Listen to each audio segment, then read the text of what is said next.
0383 and 572-0215. Rev up St. Lucia, the alpha of radio.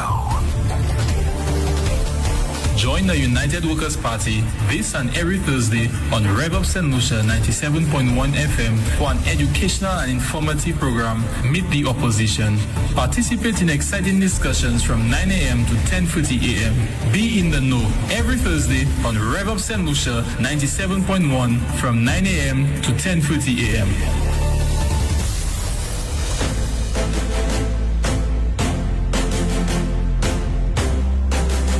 It's now time for Meet the Opposition, and today hosted by Nancy Charles. Ms. Charles, welcome back. It's great to see you again.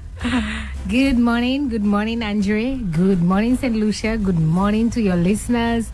And let me say good morning to all the persons over the last couple of months that have been out. Imagine that. Who sent me messages. They were calling me. Are you okay? Haven't seen you in a while, etc., etc. Good morning. I'm back, and it feels so good to be back in St. Lucia as well, Andre, you know. Mm-hmm. I think I've always said that no matter where I travel and no matter where I go, St. Lucia will always be home to me. I can't imagine living outside of St. Lucia permanently. Mm-hmm. So some people migrate to the US or to Canada or whatever. I'm not too sure I can do this at all. I miss my home. I miss my family. I miss my farm. I miss my friends. I just miss the air that I breathe in St. Lucia. So why leave? Why leave? There's a song that says it's all about the money. We have to work and we have to feed our families and we have bills to take care of. You know, if only we could have just gone and live in Zion, you know, up in the hills. Yes. Okay, we got it. Yes, so, Andre, let me say thank you very much as well. I do want to say that I'm starting off very early, Andre, to say that I am not here for long. So I'm here for a short period of time, and chances are that I will be leaving very soon. So, I'm saying this so that you can remember St. Lucia, because I'll get to that a little bit later. And I want to say thank you so much to Spider. I've told him that before, but I do want to say that Spider has been exceptional in the last couple of weeks. And Spider, again, I'm reminding you, I think you miss your calling. You really, really, really should have been a talk show host. You know, I see Spider in his element, both on Meet the Opposition and also on the show that he hosts on a Monday. So I'm saying that Spider has just wowed me in particular. A lot of persons have called me and told me that as well, but he has just wowed me. So Spider, you're doing an exceptional job. So keep it up, and the United Workers' Party and myself, we very, very, very much appreciate you. Yeah, and we butt heads sometimes. I watch it, you know, most of the time. I would look at it. Sometimes I could not stay for the entire program, or sometimes I would look back afterwards, you know. But I see you and him have developed a rapport. Yes, that's right. But it's all good. Yes, it's all yes. Good. It's all good. He's mature in his thinking. For sure. As usual, we do things a little differently. Spider and I, we do differently, but I always want to start my program with a word of encouragement, and to ensure that, you know, we set the tone for the show. So this morning, I really want to encourage us on a scripture that came to mind last evening, even while I was preparing the show. And it was the scripture that says that, you know, he will keep thee in perfect peace whose mind is stayed on him. And really and truly what the Bible is saying is that God is going to keep us in peace if we keep our mind on him. And in this life, Andre, we think that peace is an outward thing when it comes to, because you hear people say, let's have peace because there's so much fighting, so much killing, so much shooting, stabbing, quarreling, you know, and so forth. And for us, we think that peace is really an outward thing.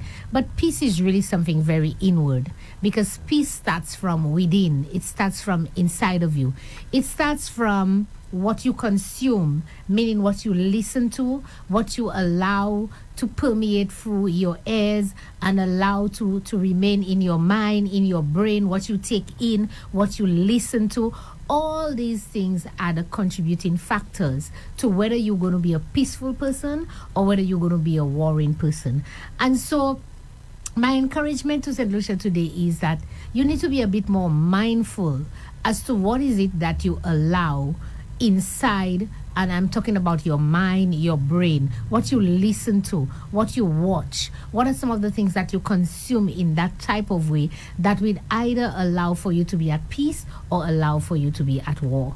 And so the Bible tells us that if our mind is stayed on God, if our mind is stayed on Him, on His Word, if our mind is on the things that are positive, Andrew, if our mind is on the things that is going to uplift and is going to build, if our mind is, is on those type of things, even when somebody comes warring at you and trying to create what we call in St. Lucian Palang, row with you. Because you have that inner peace, you learn to either walk away, you learn to deal with it peacefully. So if somebody go high, instead of you going high, you stay low and you ensure that you're able to speak to them in a different tone so that it doesn't escalate, etc. And all these things come from within. So my encouragement to you, St. Lucia, let us try to be a peaceful nation, a peaceful people, but it starts with us and it starts with what we allow to go into that mindset of ours. And the best thing I can tell you is, whether you believe it or not, the Word of God is one of the things, the best things that we can consume and allow for us to be at peace. So that is my encouragement. Now, Andre, I have a little power for you. Sure. Because I was listening to your program. I came in last week, and one of your callers called and said, Andre, I have a bone to pick with you. When you used to end your program, you used to say, what was it? A blessed...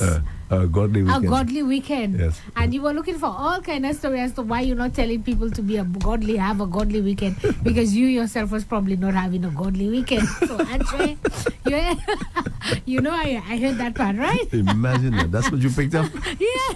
I listen. I was not able to listen to the entire show. I was running around. But I normally, St. Lucia, when I get the opportunity, I do listen to 97.1 FM.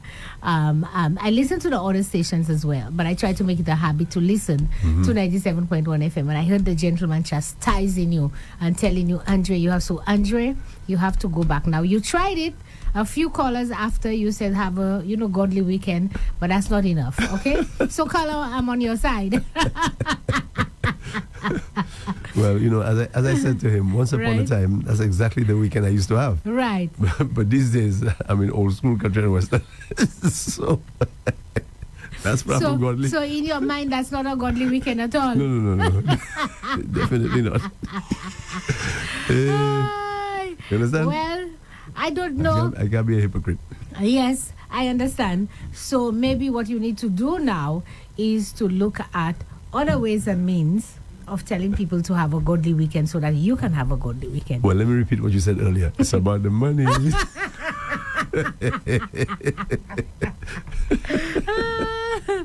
Oh my God. Anyways, St. Lucia, I'm happy to be back, Andre. And especially today, I was looking through, because I normally prepare my program, and I was looking through, and I realized that I was last here on the 6th of March. I think I was there sometime in January. I left in February. I came back. I was out for the entire month for February. I came back, and I was here in March. I did one show in March, and then I left again. And before I left St. Lucia, and that is in keeping with what I just encouraged you about earlier, I distinctly remember saying, and Andre, you're very much aware of that I was going to be out for a while. Did I not say that, Andre? You did say it. I said to my listeners, I'm going to be out for a while. I'll be traveling for work purposes and so forth, But Andre, the same thing, we like to consume so much negativity. We like row and drama and propaganda. Andre, I got a call while I was away. In fact, I got calls and messages. Hey, Nancy, what happened to you? What's going on with you on UWP? And I'm like, what do you mean? So somebody screenshot a message that was posted on social media by none other than a lady named Soraya Alexander. Now you realize I say a lady because everybody on this program, I keep saying my friend, right, Andre? And people say, Nancy, can you please, toutes ces gens là, ces gens. Soraya is not my friend. Ça va jamais. And I'm telling you, it's because for as long as she's had her show and whatever, even at one time she pretended to be UWP. I knew she was never UWP. So don't mind that. And Soraya, you know and I know that you know that I know that you know.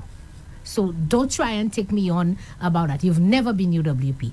I know when you started, you wanted to become, and when you came along, etc. We had those long conversations, and I still have some of the message. So pack it in. But Soraya is not my friend because I don't like the type, I've never liked the type of messaging she's had. She's had her show for a few years. A few members of UWP has been on her show. I've never been on her show. A couple of years ago, and then she turned around and whatever. I just don't like it. It's too negative for me, and that's one of the reasons I don't listen to Richard Frederick as well. It's just too negative for me.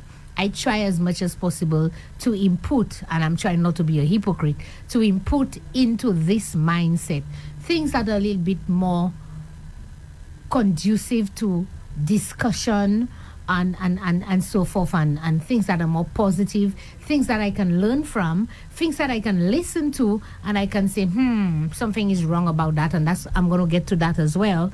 But she's not my friend. And so she posted this message on social media that, I am in boards with UWP, and I'm no longer part of the party, and I want the party to lose. Drama, and that's why you haven't seen me or heard me in a while, etc. And Andre, you know how people are so gullible. Jean UWP, Selba mete désappointé. Toutes ces gens UWP a qui te ka vwe message moi, ka kouye moi. I mean, how could you believe such nonsense? How could you believe such crap coming out of the mouth of somebody like Soraya? And y'all were panicking and calling me. What happened? What's going on? You know, all the things that goes with those type of things. Please, I am begging y'all. One of the reasons that a lot of UWP supporters did not vote in the last election is because of that same thing, Andre. They kept on listening to people like Richard Frederick and all these other shows that the Labour Party had, the Yardis and all of them, that spoke a lot of lies, propaganda, negative things against the party, and they eventually, because if you start taking some of these things, Andre, after you listen to it for a while and you hear it over and over again, what happens? You start to believe it. That is basic psychology. And so they were listening to Richard, listening to Yadi, listening to all these lies about UWP, about Alan, about Guy, about Nancy, about all ministers, and a lot of them decided to stay home and not go and vote because they thought what these people were saying were true. 4 years later, I almost realized how you pathway. Stop listening to those people. Stop inputting that type of garbage so that you'll panic and you'll start believing nonsense that can never be true. Even Labour Party people, Andre, when I arrive on Tuesday. The Wednesday, there was a particular funeral of a family friend of ours. And a few Labour Party people came up to me and they were like, my girl, because I have a lot of Labour Party friends in Lucia. What happened to you and the party? I heard they say this, that. I'm like, so you happy, you rejoicing? You think that is so true? Let me tell you something. I'm back and I'm coming for y'all. That's what I said to them. I'm back and I'm coming for y'all. There's something called St. Lucia Espoir Malpapai. You know, you plant a pawpaw tree, and those of us who have trees around the house, ou ka plant un pied papaye la ka commence lever belle. Et pied papaye la ka commence faire qualité fleur. Il ka vient en qualité branche longe avec fleur d'un. Et de nous ka couper, you ka quoi OK, il fait un papaye ba, ou ka couper, you ka couper ça espoir mal papaye because pied papaye ça son mal papaye. Il pas jamais faire un papaye ba. Bon, yo dire la vie ou pas ni pour dire jamais. And in most instances, I don't say never. But let me tell you all something. Moko we kisa, ki kay fè mwen kite UWP, ek vote ebe supporte Labour Party en set lisi. Moko we. Peut-être pe kay fète, mais moko we. So let me tell you all something. When you all hear those type of rumors and those type of things, you all self need to go and say, that can never happen. Can't happen. And I am disappointed because y'all put me in the category of somebody like Stephenson King, a snake who went and turned his back and betrayed the United Workers' Party in the worst possible way. Y'all put me in that same category. I am disappointed, my Flambeau people. Disappointed that y'all would believe something like that. I can never be a snake. Never. See Alan from Baiki Pabo, and I have been on this show. Andre can tell you, I have said there are certain things either Alan, Guy, or members of my party have said or done that I have said. I don't think, in my opinion, it was right. And that's me. That's who I am. But I am still a supporter of my party. I am a big woman that can stand up and say to my party, you were wrong. That was not right. And still support my party. I don't have to betray my party for me to say certain things about my party.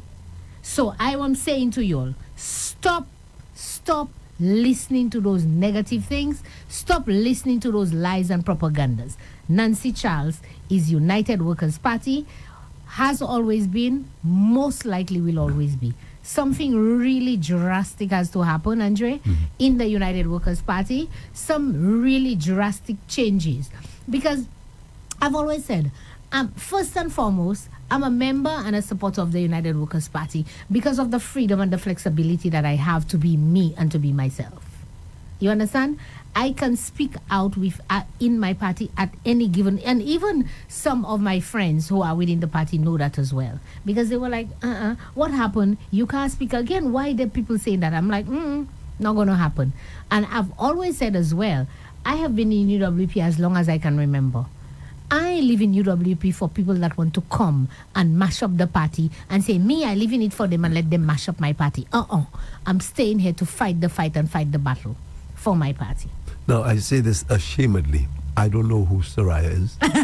You don't need to. You don't want to know. Does she have a talk show or something? Or? She has an online social media, Facebook, I don't know if it's on Instagram show that she does. And it's just full of a lot of name calling, swearing words, all kinds of nastiness you can think about. And it's a woman as well. And it's really, really, really nasty because people call and the messages and anyway, it's you don't need, you're not missing out on anything if you don't know who she is. And she's St. Lucian, right? Yes, she's St. Lucian. Yeah. You're not missing out on anything. So, St. Lucia, like I said, I'm back. And a lot has happened since I've been away, Andre. A lot have happened. No doubt you heard about the big announcement last night. Yes, I want to start with that because as I was preparing for my show, you see all my books there? I don't know if the camera can take it. I came with all my books and my papers, etc. Because what I have promised you, St. Lucia, every time I host this show is to come here with documents that can substantiate and debunk the lies of the Labour Party. And I think it is unfortunate that the Prime Minister, because I'm going to take on the Prime Minister this morning, for sure. It's unfortunate that the Prime Minister was given an opportunity to be here in studio and an opportunity to speak truth. And the Prime Minister was accusing people of lies and propaganda. And the Prime Minister, let me tell you something. I started writing down the number of things that the Prime Minister said that was untrue. Maybe I don't want to call him a liar because he say it's not good to call people a liar. But in any event, so many things I started writing. I said, I don't have time on the show today to go through it. How can we have... Anyway, let's start with Kenny Anthony. Big news, St. Lucia. Big news last night. I was typing, writing. I was watching Flow channel, whatever channel it was. But Timothy also had it on News Maker Live as well. The big announcement by Dr. Kenny Anthony. And in essence, Dr. Kenny Anthony said that he will not be running for elective politics anymore. And said that the only thing he wants to do, he wants to be is to be remembered. He said he don't want no street name after him, no this name after him. And I said to myself, so which street we going to name after you, sir? Tell me one street that you did, or one thing that you did, one building in Viewfort, something of substance that anybody can look at and say, we're going to name it after Kenny Anthony. Let me tell you something. I'm not going to go down on Kenny Anthony today because I don't think I have time for it. But let me tell you something, sir. There's a song we had that, is it Moggy who sung that song that said, bye-bye, Kenny, bye-bye, bye-bye, bye-bye, Kenny. Nothing. St. Lucia and Viewfort South in particular is losing nothing to you leaving. Nothing. Because you have done nothing that we can speak of that say, oh my God, Kenny is leaving. We're not going to see that anymore, or that anymore, or that's not going to happen anymore. There's nothing to speak about. Nothing. People who left Viewfort South, Viewfort Tongue, Viewfort wherever, who left 20 years ago and 28 years ago when you came into office, and tomorrow would have been the anniversary of when you first came into office, 23rd of May 1997. That would have been the anniversary. 28 years you came into office. Personne sa di mi Kenny Anthony fait ça en vieux fort. So when you come and talk about you living and you went round and round the mulberry tree, talk about everything else, I'm like, who's good? I'm not shedding any tears. I don't think anybody in Viewfort is shedding any tears. People are like, come on, do it already. Even the Labour Party supporters were already frustrated because they were thinking, oh my God, is he still going to run again? We don't want him anymore. Viewfort need fresh blood, fresh thinking, fresh faces. Viewfort need Lady Lee, Liana Joanna Paul. That's who Viewfort South needs. And so, Kenny Anthony, thank you very much as a St. Lucian. Thank you for your services, whatever they were. But bye-bye. I don't know if Andre wants to say anything good for you. No, I was just going to ask, he representing Viewfort South, was that, was he ever defeated in the constituency? No. He has been the parliamentary representative from 1997 to date, never defeated. The person who came the closest to defeating him was shy of what was it, either 200 and something votes or close to that, was Dr. Ulrich Mandesi when he ran against him. I think it was in either the 2006 election, I think. Dr. Mandesi came very, very close to defeating him. But no, he was never defeated. The people of Viewfort has voted for him for the last 28 years. That's a long time, actually. Long time. And it is the same for the Honorable Prime Minister as well. I think they are the only two, I stand corrected, but they would have been the only two members of the original St. Lucia Labour Party team who came into office in 1997, who are still in elective politics. And you know, coincidentally, Andre, the same can be said of Philip J. Pierre in his constituency of Castries East. No change, nothing different. Same old, same old. Same old people going out and bathing the laundry in the middle of the night and whatever, bathroom outside, etc. in 2025, 28 years. So it's I don't know. Anyway, I don't know what to say. But do you think it's a question of just, plain loyalty? Yeah, it is, because it's the same in the constituency of Viewfort North. It's just loyalty. You see, there is a mindset that people say to themselves, "Moi c'est Labour, moi c'est Flabo." It's the same thing. Party loyalty, and so a lot of times those party loyalties are also passed on to the children. And so you have it generational, that the children or the parents, sometimes the parents would say, "Oh, I am Labour, you in my house, you vote in Labour," etc. And it just continues and so forth. So a lot of it is party loyalty. These same people after the elections, I mean, if you've been following some of the town hall meetings, Prime Minister had a town hall meeting in Mikud North just a couple of days ago. And you listen to the supporters when they come up to ask the question. You can see that the supporters are not happy. You can see that the supporters have questions, and the supporters know that some of the things that the party is saying to them is not true. But yet still that loyalty to the party remains, and sometimes you just can't see yourself voting against your party because you've made it your party. But I think we are at the stage, Andre, as I've gone around, as I hear and I listen, that a lot of St. Lucians are in a different mindset now. You still have the base, both parties still have their base, and they have that level of loyalty.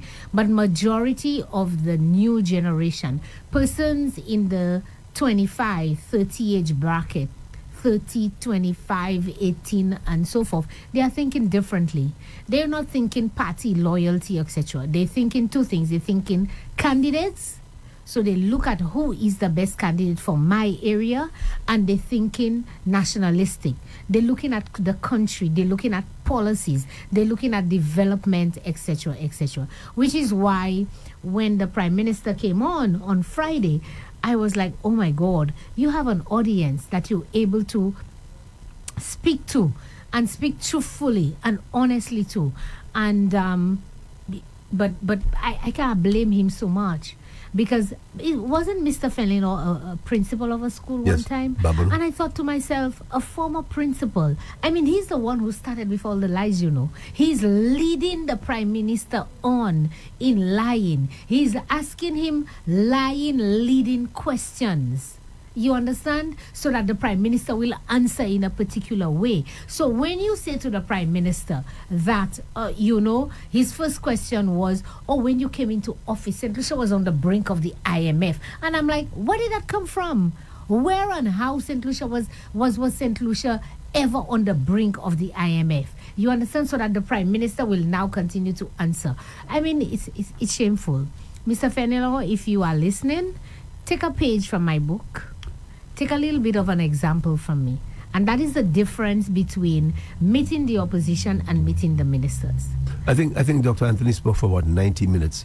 I don't know if you listened to the entire speech, but did you gather anything in terms of what he's done for the constituency? Did he identify some of his greatest He did not. I did not listen to the entire speech because I was in and out. As I said, I was preparing. Whilst I was listening, I was also preparing for the show, so I did miss out on a few things. But this is one of the things that I kept on waiting for Dr. Anthony to do, is to be able, at least you having a meeting of such magnitude and you are saying goodbye, that you're no longer running, you would be able to at least list some of your major achievements, not only for maybe for the country and then for the constituency, to say these are some of the changes in the 28 years that I've been in politics that I have effected for the country at a national level and for the constituency at a constituency level. I did not hear any of that.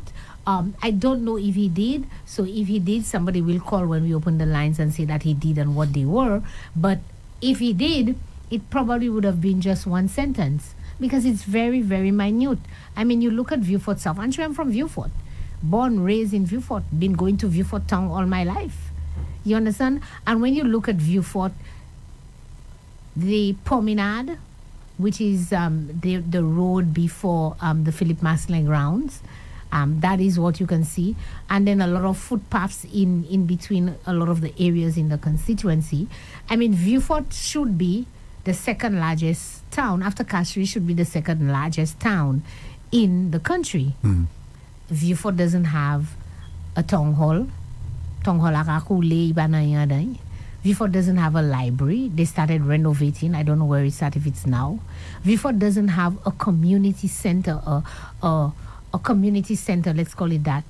If you want to host a conference or meeting or something, there is no hall, no community center, no human resource center, no HRDC in the entire Vieux-Fort South constituency that you can host anything. Nothing, Andre. Vieux-Fort North has an HRDC constructed by UWP, by the way. You understand? In Bellevue, Vieux-Fort South don't have one. There's nothing in La Richousse, nothing in Cantonment, nothing in the tongue itself, nothing. So when he say he don't want anything named after him, I was like, okay, what is it they're going to name after you anyway? What? So I listened to the response of the crowd, and I gather that they were not surprised. No, it's been coming because you've had the Labour Party has 4 candidates right now who are canvassing the constituency and vying to become the next candidate for Viewfort South. So everybody knows that Dr. Anthony would not be running. But with somebody like Dr. Anthony, everybody thought he would not run last election. And until he says he's not running, you know that it's not, a fact. And he did say a lot. He did send a lot of subtle messages to the Labour Party that I do not wish to go into right now. But let's see what happens. But everybody knew. Yes, Everybody I gathered there was not. Yeah. They were not surprised. Nobody was surprised. No, nobody was surprised. In fact, I think a lot of people knew that's why he was having the meeting. That meeting was scheduled for last week, but due to the inclement weather, it was postponed, and so it happened. All right? Anyways, so I was saying that the difference between Meet the Opposition and Meet the Ministers, one is based on facts, substance, and the other one is based on protecting the victory with lies and cover-up and deflection. And I am saying to you, St. Lucia, in my opinion, this is what the Honorable Prime Minister Philip J. Pierre did on Friday. Lies, cover-up, and deflection. A lot of messages, a lot of questions were asked, and the Prime Minister did not answer them as he should answer. The Prime Minister was just deflecting and saying, listen, and run back to that and run back to that and all over the place. And I know that was deliberate, all right? Or somebody says to me there is an HRDC in Black Bay. I don't know where that HRDC is in Black Bay. Somebody, when we open the line, will tell me where in Black Bay is that HRDC. I don't know. But somebody says there's an HRDC in Black Bay. I don't know where that is. So, in any event, the first thing that the Prime Minister said when I started listening to St. Lucia was that he said that when he inherited the economy, that Mr. Fenelon said to him that that we were on the brink of the IMF. And then what did you do? What were some of your policies that you do? And what were some of the first things that you did? And I know that the St. Lucia Labour Party has been, in fact, at the last, I did listen to some of the debate when he presented the budget. And the Labour Party was boasting that this is the first time that we've had a primary balance that is in the positive for St. Lucia, is on the Philip J. Pierre, to be able to show how well he's managed the economy.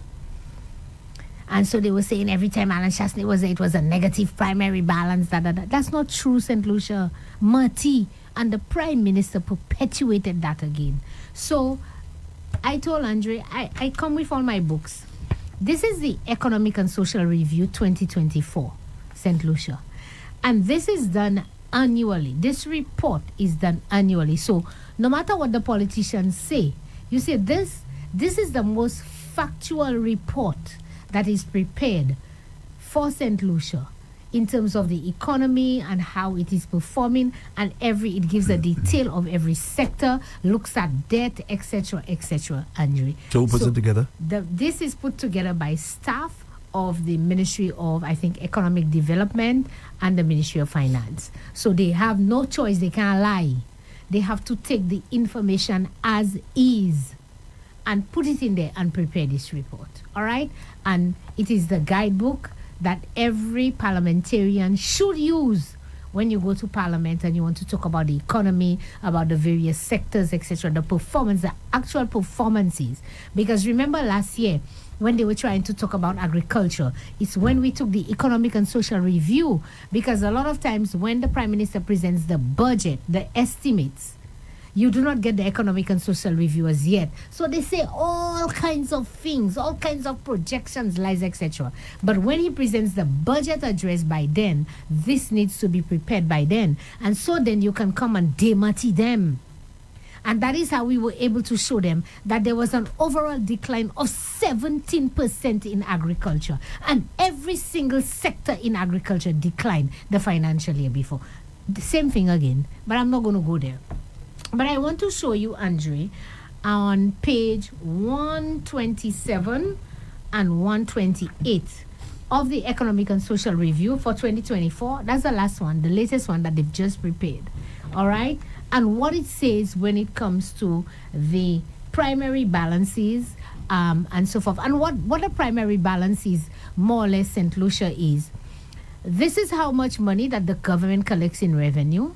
This is how much money that the government spends, that they do not have a choice, that they have to pay salaries, rental, etc. So this primary balance is devoid of capital expenditure, because capital expenditure is what is going to tip you over. And so your primary balance shows if you're collecting more revenue than you have to spend, then you will have a positive balance. But if you are collecting less revenue and you have to spend more, then you will have a negative primary balance. That's the most simplest way I can explain it. It's a little more technical than that, but it's just about if you collect $100 and you now have to pay salaries, rent, and everything of $80, then your surplus is going to be $20. But if you're collecting $100 and you now have to spend $110 to pay your bills, etc., then you're going to have a deficit of $10. Mm-hmm. Agreed? Mm-hmm. We understand, St. Lucia? So let's look at the years of the primary balances. So I'm going to take 2016 because it was positive during Dr. Anthony's time as well. In 2014-15, it was 9.0. In 2015-2016, 49.3. When we came into office in 2016-2017, from 49.3, we brought it up to 78.6. All these are positive balances. All right? From 49 under Kenny, Alan Chasney brought it up to 78.6, almost doubling it. Then in 2017-28, it went back down to 50.4, which is still higher than the 2 years prior of Kenny Anthony. In 2018-2019, do you know how much it was, Andre? 108.4. That is what you call prudent fiscal management, St. Lucia. And all of that is under Alan Chasney. However, you would note that 2019-2020, what happened, Andre? COVID hit, economy closed, money not coming in, etc. So it went from 108, which we had in 2018-2019. So we were projecting, we were going up, we were doing better and better. And then COVID hit and it went down to minus 22.9. And then 2020-2021, it went further. That's when we had the total lockdown shutdown to 333.3. But by the time 2021 came along and we had reopened the economy, we were in recovery mode, we had reduced it from 343 to 115, and that would be still a negative balance. And so what you found is Labour Party came in, and so from the negative of 115, they brought it to a 62.6, and I'm going to talk about that as well.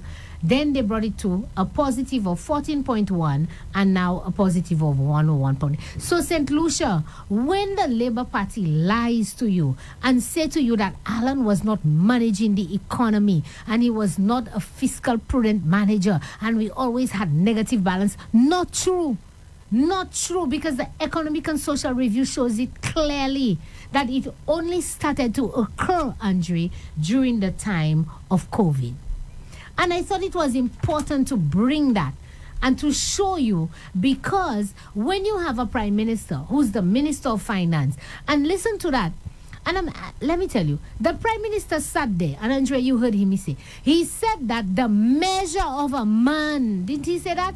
The measure of a man, the integrity of a man is for him to be able to say, I made a mistake, or for him to acknowledge that he did something wrong and to acknowledge that he did wrong. The measure of a man is in truth and honesty. That is what the prime minister say. But this prime minister has no measurement, because you telling me that you cannot come and simply say, listen, you want to make yourself look good, fine. I don't have a problem with that, Andre.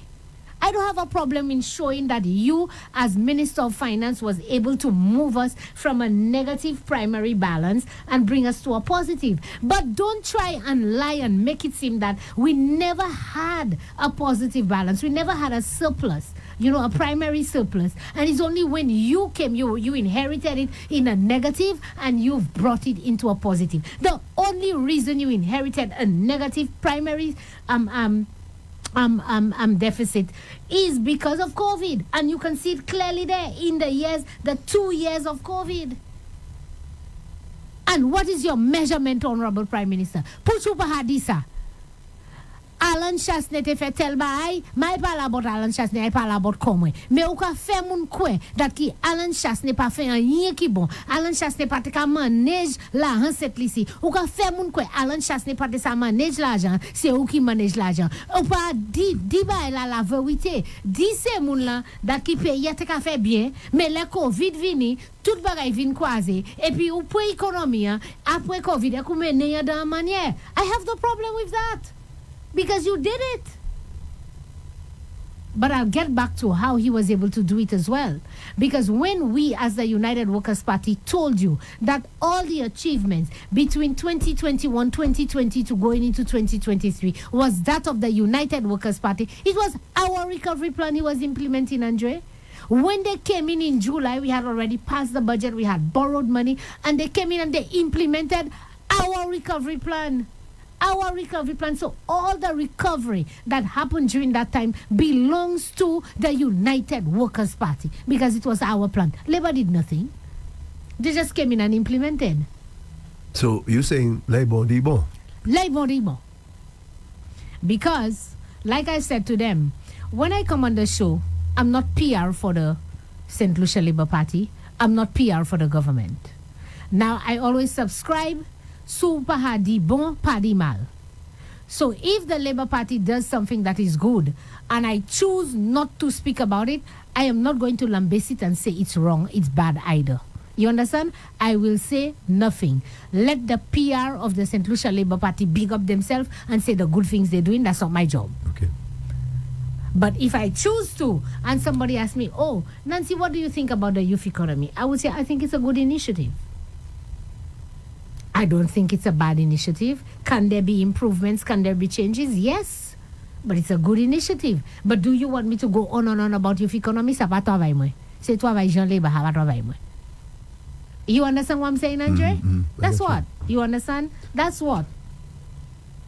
But in any event, the Labour Party, people are already under the live. The nastiness has already started again. I mean, anyway, these are negative people, St. Lucians and supporters of the UWP and people who are independent who are listening to this show to get something. Please ignore the negative people, the nasty people that is under the life. You know, these people do not have a life. These people have no positive anything in them. So ignore them and please listen to what I am saying. All right? So, number one, debunked. Now, as I said, all the recovery of 2021 into 2022 belongs to the United Workers' Party.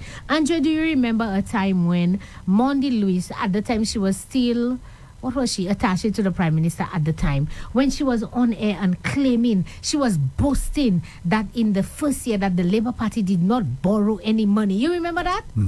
Why, Mondi, why? And we kept on saying, you know why you didn't have to borrow any money? Andre, si amoun evito an di dan an fete ben bay, et puis tout bay ha bien meublé, table la hani manje, la hani bwe, la hani danse, la ni musique, la ni tout bay. L'on vini sa ou ka fe, pas just assis dek manje. Est-ce pas ça ou ka fe? But that's what Labour Party did. When Labour Party came into office, the reason in the first year they did not have to borrow so much money and so forth because everything was set by Alan Chasney already. The projects were set. The funding was already set. The budget and the estimates had already been passed. Monies, Alan had gone to Parliament and also borrowed the monies already. So all they had to do was to use the money that was already available and allocated to implement the plan that Alan Michael Chasney and his administration left for them. That's all. And that is why you had such a huge recovery. And St. Lucia, you know I'm not lying, you know. You know why you know I'm not lying? Because Philip J.P. did many interviews prior to being in government. He was the one that sat down with, what's her name, the young lady's name?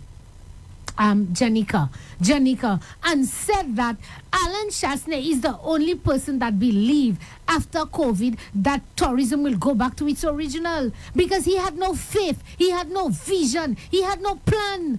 But Alan Chasney had faith, and Alan Chasney had a vision, and Alan Chasney had a plan because Alan Chasney knew that people were people, and Alan kept saying that all the time. He said, I know that after people have been cooped up for over a year in their houses, etc., due to COVID, they will travel again. And what happened, Andre? Now the same Prime Minister is the one boasting that we are back to pre-COVID levels in terms of our tourism arrival. The vision of Alan Michael Chasney. That's what you are building on.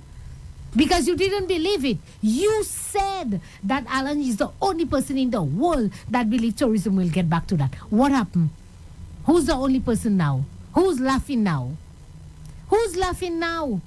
No vision, no plan. And winning on elections on lies and creating fear, Andre. That's what the Labour Party did. That's why the Prime Minister, Ernest Hille, I'll come to him next week, you know, hopefully.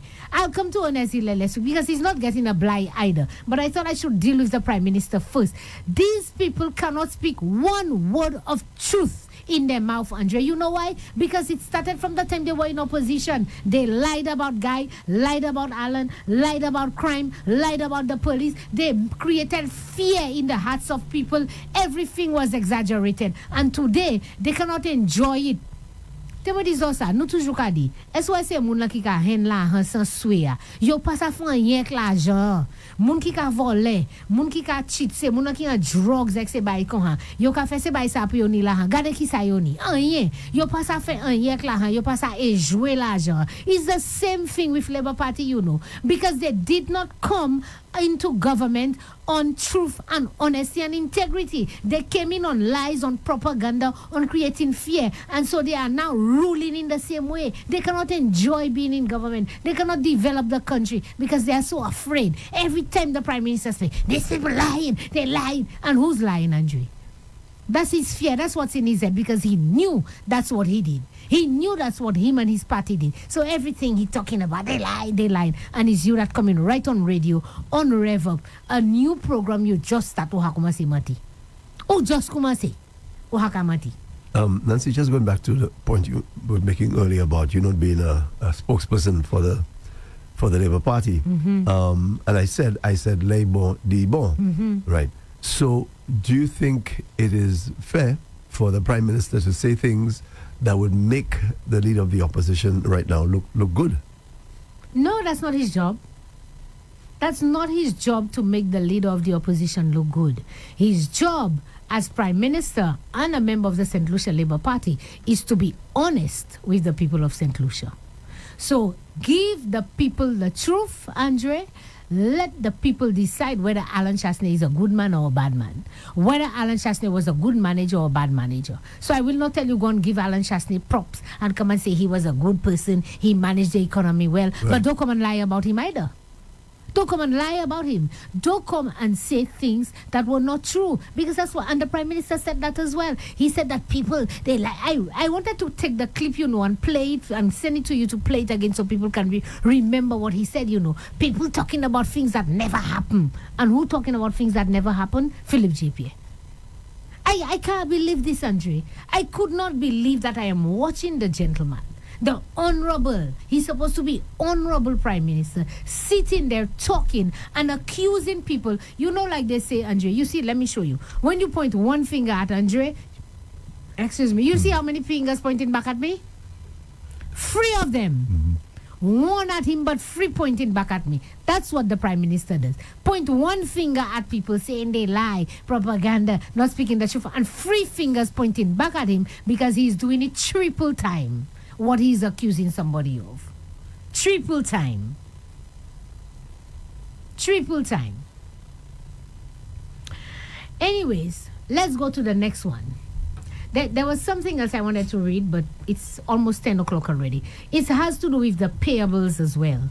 The Prime Minister keeps speaking about the payables, outstanding payables to local people, etc., Andre. And then I listened to the Prime Minister and I said to myself, I mean, come on, PM. Come on. Because even that same on page, let me see if I can get it, page 131, speaks to the local payables, Andre. And you can see again, it's a clear pattern that prior local payables, meaning you take things, goods and services on credit from the local suppliers, paper, whatever it is these things are, and then you pay them every month. But then when we took those things because of COVID, and again, it will show you on page 131, and you can get the Economic and Social Review online, actually, on the government website. So you can go and look at it as well. Page 131 speaks to the local payables, and it's the same pattern you see. Our local payables were very low in 2019. You would now hit COVID and 2020, and then it skyrocketed, Andre. And the majority of the skyrocketed cost of the payables would have been affiliated to the Ministry of Health, because that's where you had the concern. You had to buy things, build things, fix up Victoria, create the respiratory clinic, all these kind of things. You're doing these things on credit, so your local payables went up. You understand? But the Prime Minister making it seem that under Alan Chasney, local... But let me tell you something. The Prime Minister should be ashamed. You came into office and you had debt at OKEU that you inherited, because it's not Alan Chasney's money. It's the country's money. And because we incurred the debt to ensure that we had a functioning hospital, you have a responsibility when you come in to pay it, Andre. The Prime Minister waited 2 years. He paid nothing. And then last year, after pressure on CIP, he took $11 million to pay part on it. And then this year, he started paying part on it. The debt stayed there for 3 years and he paid nothing on it. That is a vindictive person, St. Lucia. That man was victimizing St. Lucians, because these are St. Lucians that money was owed to, Andre. How could you say you care about people? You become the Prime Minister. You have access to financing. At least you pay it a little bit at a time. You paid nothing for 2.5 years, Andre. And these are local vendors. And you come into Parliament and talk about the local people and how you care about them and payables, etc. And you had the power to pay them. And you never did. A vindictive person is the only person that does that, Andre. And I'm telling you that this man is not a good man. He says one thing with one side of his mouth, but he does something with the other side of his whole body. These people cannot be trusted. Cannot be trusted. The Prime Minister said, when the gentleman asked him the question, he said that his first order of business, and I don't know if you remember that, his first order of business was to generate economic activity. You remember that, Andre? He said when he came into office and things were so bad, his first order of business was to generate economic activity by paying the back pay to civil servants that the UWP people had not paid. You all remember that, St. Lucia? Friday, it is I. That's what he said, his first order of business. Andre, do you know when the Prime Minister paid the first set of back pay to public servants? March 2023, St. Lucia. March 2023. The Prime Minister came into office in July of 2021. How can your first order of business to generate economic activity? He said he pumped $18 million into the economy by paying the back pay. The press release of the government came out in January of 2023 and said that the public servants would be getting their back pay in March of 2023. Almost 2 years later. Almost 2 years later. And y'all can go online and it's on the government website. I did my research. I went online, look at the press release, the dates, everything. Everything. It's there that you can see. Now, let me tell you something. When the Labour Party came into office in July of 2021, because I am going to go into that back pay thing, because I don't know if you're not thinking St. Lucians. I don't know how you're thinking St. Lucians. But I'll open your eyes this morning. When Labour Party came into office July 2021, Andre, the administration of Alan Chasney under the United Workers' Party had successfully completed the negotiations with the Trade Union Federation for the periods for 2 triennium, 2016 to 2019 and 2019 to 2022. Not true? You remember that? You were in the media. Mm-hmm. In fact, that was a first in St. Lucia. That was historical. This was the first administration who would have successfully negotiated 2 trienniums in one negotiating pattern. No government had ever done that before. Every time the period end, Andre, they're going into negotiation. It lasting 2 years, 3 years. Then they finish, then it start all over again. And Alan Chasney, and around that time we were in the midst of COVID as well, etc. The 2019 triennium had ended and we had still not gotten an agreement. And so the practical thing he suggested to the negotiating team, the government negotiating team, he said, since we've ended, why don't we negotiate the next triennium as well? So you don't have that, dilly-dallying and that delaying, etc. And so that was already successfully negotiated. So when Philip J. Pierre came into office, he found an agreement that would have covered 2016 to 2019 and then 2019 to 2022. Let me tell you something. The press release of the government of St. Lucia came out in January 27th, 2023. The press release is there. All right? He came into office July 2021. The negotiations had concluded. I suppose it just needed a signing off or something like that, Andre. But it was agreed, approved, etc. July 2021. July 2022. That's a whole year. Nothing. Then you go into 2023. Let's say December 2022. So that would have been another 6 months in January of 2023. So 1 year and 6 months later, 1 year and 6 months later after being in office, you have gotten a negotiation package that was already signed, sealed, and delivered. He issued a press release to say that the Cabinet of Ministers approved and agreed to he said that they approved and they agreed to the negotiations that was done by the previous administration, and so they're going to pay the back pay for the public servants. A year and 6 months later. Why did it take so long for you to approve something that was already approved, Andre? Why? Why? Let me tell you the package that was negotiated. I went and St. Lucia again, because I have to demurti the Prime Minister. Both collective agreements are online.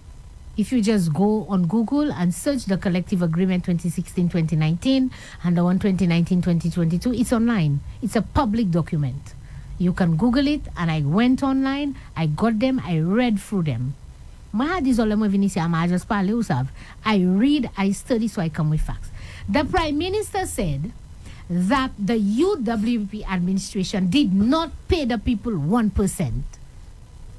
You remember he said that, Andre? He said that UWP in the previous negotiations did not even pay the people 1% to make it seem like he's the one that has paid the highest rate in terms of the negotiations. And when they come out, they negotiated 2 trienniums as well. They followed us. They followed our patterns. Very good, Prime Minister. Thank you. They followed our pattern and they negotiated for 2 triennium. But you think he would come out and say, this is the rates for each year. He came out and say, we give them, what was it? 13% or whatever. He bulked all the 6 years together, Andre, to make one and say, we have negotiated a package that gives them 18% or 13% or whatever it is it was together. Mati encore. Distorting the truth to make it seem. So everybody was like, Mama, these people get 13%? You understand? Thinking is that, no, it's 1 plus 1 plus 1 plus 2 plus 2 plus 2. You understand, Andre? And then you tally it. But again, they can't tell the truth. So, St. Lucia, I want to demati the Prime Minister again. The Prime Minister lied when he said that the public servants were not paid more than 1%. Were not paid 1%. They were paid less than 1%.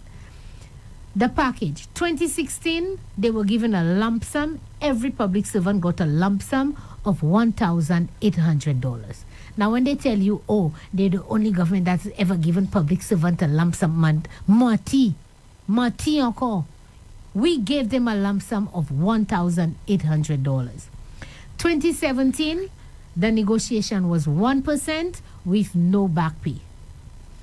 2018, 1% with no back pay. So when he came into office, Andre, I want you to realize the agreement for 2016-2018 had no back pay on it.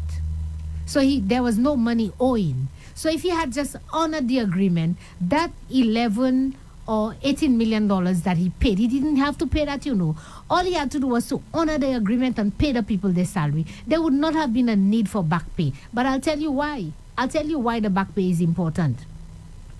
The April 2019 negotiations, 1%. 2020, 1%. And 2021 to 2022, 2%.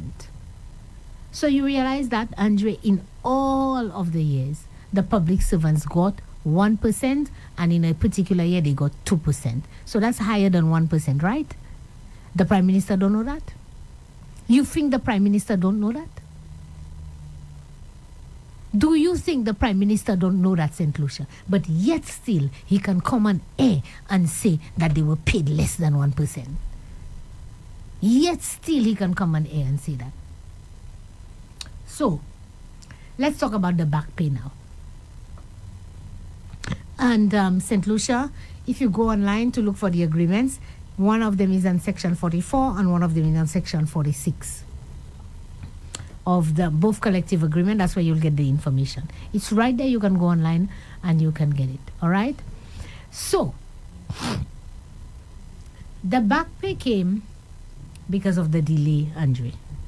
If the Prime Minister had signed off and approved the agreement that was already negotiated and paid the public servants when he came in July, La Barca pays back pay. But there's a trick in that. You understand? There's a trick in that. You want to be able to create, Andre, you want to create a crisis. You want to create a problem.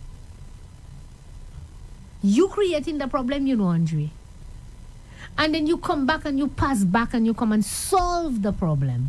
And say, hey, we had this problem. And I came in and I solved the problem. And you clap, clap, clap. Who's the hero? Andre is the hero because Andre has solved the problem. And all of us that they're clapping, yay, Andre solved the problem, not even realizing who created the problem in the first place? The same Andre. The same Andre. So when you come into office and you had a negotiation and a package that was already negotiated, and you knew that the negotiations, the end of the triennium would have been 2022, you came in July of 2021, what would be the first thing you do, Andre? Not put a team in place to start negotiating to ensure that you don't go, too far and to try and get to. You came in July 2021, no deal. 22, no deal. 23, no deal. 24. In 2024, you come to an agreement. All right? So, 1, 2, 3 years of people waiting, negotiating, etc. No deal. Whose fault is that, Andre? And you said there was a deal on the table already? But the deal would have ended in 2022. So he came in 2021. So all he had to do was start negotiations from 2021 so that you could have gotten the deal before the 2022 agreement ended. But the 2022 agreement ended. Then you have 2023. Then you go into 2024. So all I'm saying to you, St. Lucia, who created the delay and not having a deal? Me? The public servants? UWP? Because they're blaming UWP for everything. Who created it? Not the government of St. Lucia, Andre? Isn't that their responsibility? But you created it, ensured that there was no deal, and then for you to come back and to say, oh, well, I'm paying the public servants their back pay, 30 million and 20 million and whatever, millions and whatever, I'm paying them. But you created the problem in the first place, Andre. And let me tell you something, St. Lucia. A lot of public servants called me and I said that to me. And I was like, oh, nice. I know some of you are thinking. I thought some of you were not thinking. You understand? Because you're so grateful to the Prime Minister. He give us a lump sum for this and whatever. As if like, who created the problem in the first place? Not you? That's the mantra of the Labour Party, St. Lucia. The Labour Party creates a famine every single time. They create a famine, and you know what they do? They have a whole 125 bread there. It's 275 now for the bread. They have a whole 275 bread there waiting to give you, you know. Mais yo ba ba whole pain, hein? Chaque tile yo ko pe chouek yo about teacher. L'homme he teacher a boudon presque plein. Ou ka vie fin, ou ka vie di ban chop encore. They come back, they give you another piece, and then you come back. Then you eat it 2 weeks later, you come back, bunch up encore. They give you another piece again. They give you the whole bread that actually belongs to you, that they should have given to you. They never give it to you whole. They give it to you in bits and pieces and pieces. So tous les jours, il dit, bon Dieu, merci bon Dieu pour Monsieur Philippe J. Pierre, il ban $200. Then 2 weeks later, merci bon Dieu pour Labour Party, yo ban ça. Bon Dieu, merci bon Dieu pour Labour Party, yo paye l'école mamai. Merci bon Dieu pour Labour Party. But if they did not create a crisis in this country, you would have been able to work, have your own money, buy your own bread, pay your school fees, pay your this, etc. But that is the mantra and the mindset of the Labour Party, to make you dependent on them and to be thankful to them for the things that they have created, made your life harder and more difficult, so that you can then they can give you a reprieve. So you can work yon la make you can vie pour a lot la me. So that you can say, oh my God, the Labour Party is so good. The Labour Party is so good. But let me tell you something. St. Lucia, we passed that stage already. We passed that stage already. And I know a lot of you call me and message me. And Andre, I don't know if you ever get a chance to listen sometimes to Newspin.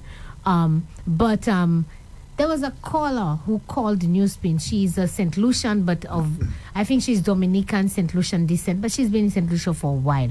And this lady was so impressive. She called Newspin the day before, and yesterday Timothy allowed her to call again and to explain. And I think St. Lucians get it. St. Lucians get it because the way she was able to break down these issues and get us to understand that the Labour Party is playing with the mindset of the St. Lucian people. And that's why, St. Lucia, I say to you, you see your peace of mind and your mind, be careful what you allow to go in there. Because don't let people take advantage of you. You can't fool us no more, St. Lucia Labour Party. So to my people of St. Lucia, I say to you, take the back pay. Whatever it is they give you, take it. Take the pay increase. To the pensioners, take the one lump sum that they're giving you, the 600 and the 500 and whatever. The teachers, they try and bribe you all. Take the extra cash they're giving you all to buy things to put in the classroom. Take it. Because you all know why? It was yours in the first place. It always belonged to you. Always. Always. The nurses that they say they're going to pay the fees for you at Sir Alpha and whatever. Take it. You understand? Everything they give you, take it. Election coming, they're going to give you plywood and cement. Take it. They're going to put $100 bill and $200 bill in the t-shirt and fold it. Take it. Ek me t-shirt la allowed to we? Là yo met $200 en t-shirt like yo ba oui plié yo ba oui là. Met t-shirt là là tout. Fait yo quoi ou henni ko ka met t-shirt là tout. But I am telling you, enough is enough. Take the money, take the cash, take the cement, take the plywood, take all of it and vote them out. You know why? Because they are the ones who added the extra 2.5%. You see, when the Prime Minister sat there and said St. Lucia is the lowest tax, I don't know what they're talking. Why he never spoke about the 2.5% levy, Andrew? Are you aware that when it came originally to Parliament, it was supposed to be only for 2 years? Are you aware of that? No. Yeah, man. I debated that bill in Parliament. And when Mr. Fenilo come tomorrow, ask him. It was supposed to be only for 2 years and it should have ended. Do you know what the Labour Party has done? They have continued it and extended it on your head. $44 million. Mr. Felino mem kite di deni fa. All right? $44 million and they're trying to put more on top of your head. They didn't end it. They extended it. All right? They are the ones who let me tell you, when Labour Party came, the first order of business, when the Prime Minister tell you he had to inject economic activity, do you know what the first order of business was? His first order of business was gas and diesel was at $13.50. His first order of business, he brought it up to $17. Probably, sir. That's why I tell you, take everything they give you because it's yours. It's yours. He brought gas to $17. You remember that, St. Lucia? And then a year and a half later, after we put so much pressure on him, they brought it down to $16.50. And then now $16 or something like that. But under a UWP government, gas or fuel was capped at $13.50 or $13.75 thereabout. It never reached $14. On the Labour Party today, it's $16.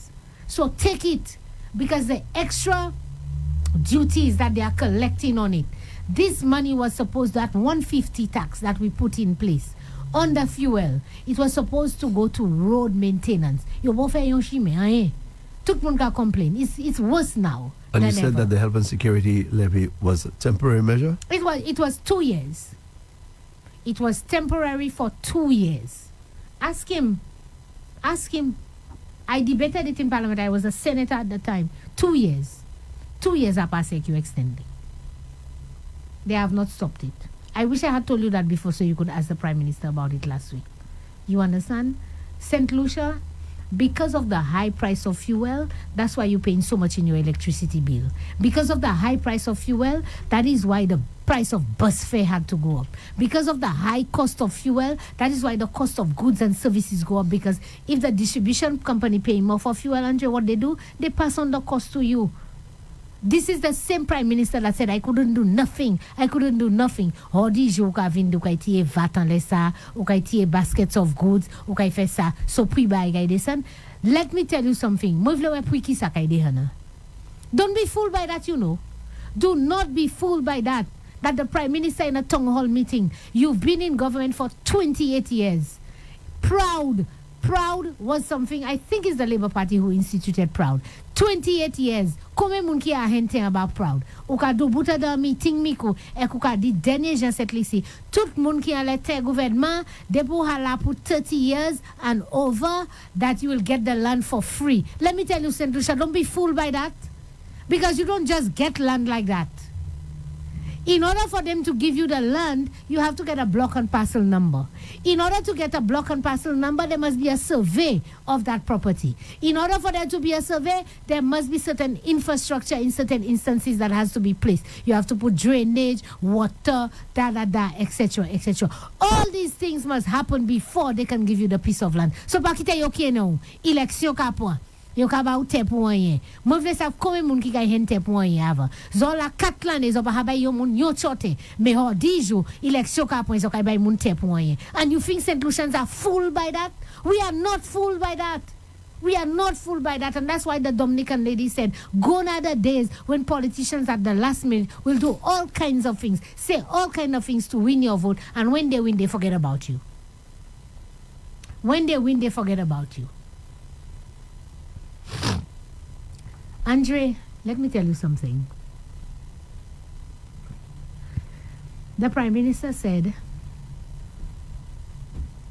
he spoke about tax and that they were going to write off if you were owing either your income tax, etc., and so forth. And let me tell you something. The first time when that policy was announced, that was about a year or two ago, because they've extended it, etc. We looked at it and we laughed. You remember when the 2.5 levy came? What did the Prime Minister say the levy was for? Health and security. And everybody bought into it. Oh, we need more money for health and more money for security. But I showed it to you, St. Lucia. I brought the estimates there, and I showed you that they were lying. And we didn't know why they were lying, but we knew they were lying, Andre. Because there's no way you have $10 coming into the kitty already, Andre. You put in a new measure, listen to that. You put in a new measure that's going to bring another $5 into the kitty. Agreed? So you're now going to get $15. Out of that $10, if you said from the $10 you were giving health $5, that new $5 that coming in, you said it's for health. Shouldn't you increase health from 5 to 10 because you have a new $5 coming in towards health? Isn't that the logical thing? That health was getting $5. You put in a new measure to collect more taxes to go towards health. That new measure would bring in another $5. So it says that health should be increased to $10.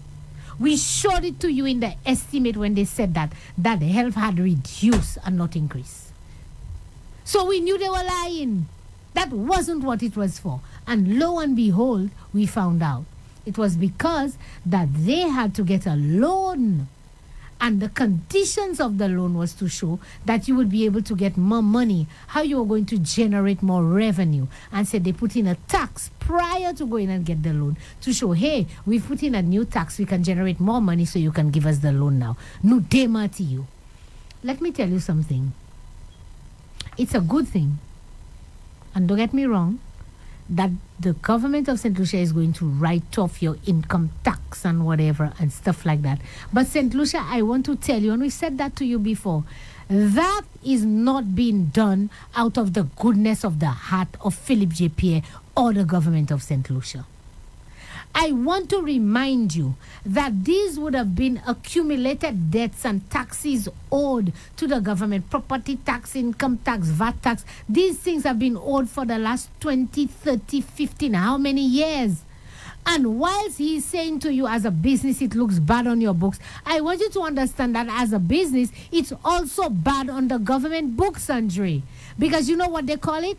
Uncollectible debt. If you've had somebody owing you for 30 years, Andre, 10 years, 15 years, you think in 2025 they'll pay you? You can't collect it. You have to write it off, Andre. That's what you do as an accountant. You write off bad debts. You make provisions for it every year, and then you write it off bit by bit so that it comes off your book, so that it makes your financial statement looks healthy. And so, the government of St. Lucia needs to borrow more money. But they cannot go and borrow money, Andre, and show on their books that they have money outstanding to them for the last 20 years and 30 years that they can't collect. So the World Bank and the IMF says to them, but you are bad managers. How is it that you can't collect? You have all this money outstanding, almost $1 billion, and you've collected nothing over the last how many years? So how can I borrow you more money? And if you people are owing you and you can't get this money back, you are bad managers. So you understand the psyche? So what they've done is to make it seem that they're giving us a pass by writing off our tax. But it's not for us. It's for them. It is for them to clean up the government books, to show and to reduce those bad debts, those uncollectible debts, those VAT and income tax that has been owing for how long. They needed to clean it out so that the books can look a little healthier, so that they could qualify for more loans. And so they say to you, we are giving you a pass. We're writing off your VAT and your income tax if you've been owing for how many years, etc., etc., etc. So you see the trick in it? Let me tell you something. When I tell you these people are deceptive, you wouldn't even believe it. Deceptive. You wouldn't believe it. So, how did the Prime Minister explain, right, his reason for introducing the 2.5% levy? Okay, how did he explain? Because if he said it was for health and security, and he now made a statement, I think he made a statement in Parliament, right? Yep. Yes, because I heard him when he said it. So has he ever explained why he probably maybe had to give that as a reason for securing his loan? When he comes back, Andre, write down that question. Write down that question for when he comes back. So the leader of the opposition has never asked him anything about that in the House? So he's going to answer the leader of the opposition. He's not answering you who voted for him and these people there who voted for him and those who voted for him. He'll answer Alan Chasney? Oh, please. Oh, please. Come on, Andre. Anyways, I want to open the line at 10:30 because I know you want to call. I just have two other matters that the Prime Minister spoke about. So when questions are asked in the House, He doesn't answer. The Prime Minister not have an obligation to give answers? He does have an obligation. You do have an obligation to do it, but they don't do it because nobody holds them accountable. The people, the Labour Party people, when he say, "Oh, I don't have to answer it to you," they say, "Yeah, good Prime Minister," not realizing that they are doing a disservice to this country. Parliament, that's what Parliament is for. Parliament is the way parliamentarians account to the people of this country. When was the last time you heard one parliamentarian account for anything?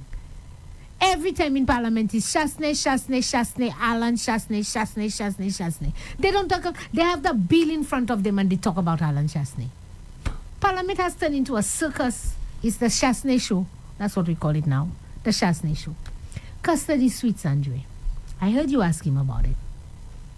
Custody suite. Let me tell you something. You heard when you asked him about that the hierarchy of the police force told the previous administration, Right. I listened, that there were arrangements made. What did he say? I don't know, I wasn't there. That's a lie. That's not a lie, that's a cop-out. That's a cover-up. Because Andre, the Prime Minister, knows very well that the arrangements were made. How many holding cells were at custody suite, Andre? Maybe about 4, 5, 6, you know. And again, St. Lucia, your memory is too short. Let me tell you something. I digress a little bit. But tomorrow, you had 2 murders happening back to back. You had one on Sunday, one on Monday. Did any of the ministers call your show? Or did you hear them call any talk show anywhere and speak about those murders and condemn it and da-da-da? You heard anything about that? But you know what they're going to celebrate tomorrow, St. Lucia? They're going to celebrate opening custody suite, a holding cell to put St. Lucian's prisoners. So you feel by wed Telma, by Mesha Telma, instead of them putting money into the pockets of St. Lucians to earn a living, they're going to celebrate a holding cell that they spent almost 40 million. Can you imagine that, Andre? So many needs of this country. Our hospitals have no medication. People have been complaining about so many things. You have the bills of OKEU that you say Alan Chasney left. You couldn't take that 14 and how many $1 million and pay down on that bill for OKEU so they could buy supplies and buy medication so the Medical and Dental Association would not write that scathing letter. You take the money to give it to your goons so they can go and build a holding cell. And that's what you want to come and celebrate? That's what you want to come and celebrate? I hope you're going to talk about the murders. And let me tell you, the Prime Minister like to say that's a fact. That's a fact. Fact! Under the leadership of Philip J. Pierre, crime has been the highest in St. Lucia in the history of St. Lucia. That's a fact. Fact! Under the leadership of Philip J. Pierre, the murder rate has been the highest. We have had the highest number of people murdered in this country under Philip J. Pierre and his administration. That's a fact. These are the facts that you should be speaking about, Prime Minister. That's a fact. That's what you keep saying. That's a fact. So when you talk about vehicles, you give them a jet skis and whatever, and you're building one there and that building there, etc. and stuff like that. You have no plan. You have no strategy. Because I think Andre asked you the question, or was it Mr. Felino, when you asked him the question, he said, I don't interfere in the police force, I don't interfere in the hierarchy. Who hired Vanguard? Me? Who brought in Vanguard as the commissioner wherever he was? And who extended his contract? Me? You say it's a public service, but it's on the directive of the Prime Minister. That's what the law says. The Public Service Commission cannot do it without you and your approval, sir. You have to approve it. Who hired the deputy commissioner amidst all these allegations against him of sexual misconduct against female police officers? Who hired him and who renewed it? You, because you had to give the approval. You. And who brought in all these people and heads in various departments? The fire service, marine unit. You promoted who you wanted, all your people and whatever. Who? Me? So when you try and fool people and make them feel, I didn't interfere in the police first. My father was a policeman. I only give policy direction. What's the policy direction? What? You have not given one policy direction that anybody have heard of. When Vanguard was renewed, his contract was renewed. He said that he has a plan and he has presented it. Nobody in St. Lucia has heard that plan or seen that plan. Nobody. What's the plan? What is the plan? You know we're at 20-something murders so far, Andre? People not even talking about it anymore. It's become the norm. It's become the norm. What is the plan? What is your government's policy direction towards crime? So you want to go and celebrate tomorrow because it's the 23rd of May and you came into office 23rd of May 1997. 28 shameless years. Nothing has changed in Masha. Absolutely nothing in Castries is as changed. But what are you going to celebrate? Custody suite, a holding cell? When everybody in St. Lucia knew why we broke it down. Cockroach, rat, no flushing toilet. As a matter of fact, police officers, it was alleged that police officers were using it as punishment against people, Andre. When they held you and they couldn't do nothing with you, you know where they were sending you? Custody suites. That was the punishment because that was a hellhole. So isn't it justified to spend that kind of money on custody suites? On a holding cell? When the plan that the UWP have, why we broke it down, Andrew? We didn't break it down only because it was a hellhole, you know. We broke it down because we were going to build the halls of justice in that same area and you would have a holding cell there at the same time. So it was 2 in 1. That's a vision that the Labour Party don't have. And you know what they did? They butchered the whole thing. We broke down custody suite. We broke down the buildings there. We did. You remember? You can't remember when National Trust came when the building was being damaged and came and say it's historical value. Anyway, let me not say that word on radio. Okay? Came and did protest and all kind of things and whatever. We didn't just break down custody suite for breaking down sake, Andre. We needed the halls of justice. You needed a new holding cell. You needed the new police station. And so that area already had encompassed that area. It's out of town, it's not interfering, it's not in the middle of the city, etc. After much discussion, different locations, etc., there was agreement by the judiciary, by the police, by everybody. They were in agreement to the design and everything. So when the Prime Minister tell you about tunnels and making a joke of it, visionless. That's the same person who make a joke of the airport. And Andre, I told you the video that was circulating and whatever. I saw it for myself. I arrived the same day. I arrived in the rain. I had to put my hoodie over me when I got on into St. Lucia and put it over my head and run down the flights. In the rain. In the rain. And you playing dilly-dally with the airport. You understand? Visionless. Just because what? Chasney was going to build it. So Alan Chasney had the vision where, okay, you don't like Alan Chasney, fine. And you wanted to change the design of the building, fine. But at least you had a site, Andre, free of charge. You know that, right? The site where custody suite was and this whole area, you know what's there now? A parking lot. That's why I just park my vehicle when I come to Castries. All right? You had no money to pay. If you didn't like Alan Chasney's design and you didn't approve of it or agree of it, fine. Go back to the drawing board. Get a new design. But do not allow, Andre, for so much drama to unfold. And we've had to pay for that little piece of thing there. I don't know the value of things, of property. But you telling me, Andre, we paid $13 million just for that lot to be able to build so that you can combine and build the thing, whereas you could have built it up there for free? That $13 million could not go to something else, Andre? Let me tell you something. We're struggling in this country, you know. The amount of things people are asking for, the government say they have no money, but government could cough up $13 million to purchase that lot in the middle of the city to build the halls of justice. Why? Because you are vindictive, man. Because Alan Shastney was going to build it there. I'm not building it there no matter what it costs. I'm spending money everywhere else. But so who's suffering? Not the people of St. Lucia, Andre? So We are. Any idea as to how they arrived at that $13 million Andre? for that piece of I know property? nothing about valuation and nothing about land. All I can say to you Because I is myself, I've deliberately driven there just to see. to see it. And you ask yourself, Yeah, is this worth $13 million? I don't know. But if it's worth $13 million, then I can certainly say to you, the couple of acres of land that Reno bought, you remember that land deal we're talking about? Up down in Folasho area? My God. If that is worth $13 million, then when we said to you that the land was given to Reno Kajada for nothing, then it's justified, Andre. It's justified. It's how many times more than that property? Beachfront property as that. And Reno boasting his big badges coming in, all kind of things coming in now. You understand what I'm saying, St. Lucia? These are not people who are working in your interest. These are people who are working in their interest, their friends' interest, their families' interest, their foreigners' interest, and their financiers' interest. The people that financing their campaign.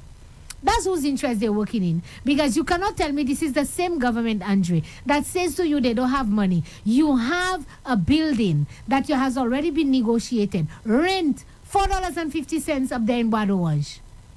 It's still there empty. And you know what the government is doing? Government has now rental space, new space, because the space was already available. Don't try and tell me, oh, that was there already. No, Papa. That space was already available. They deliberately left it and recently signed agreements for space in the city at $8 and $9. And they have $4.50 square footage space up there for free. They're waiting for them. It's theirs. Already negotiated. Okay? That's the government you have of the day. That's the government you have of the day. And then the Prime Minister sits down there and say, oh, I'm a Prime Minister of consensus. I don't, that's not what he said, Andre? A consensus. I talk to people. I discuss with people. I don't just do things. I don't think I know everything. Liar. Liar. Did you talk to the Catholic Church before you decided to build a building there? Did you? No, you didn't. So where was the consensus then?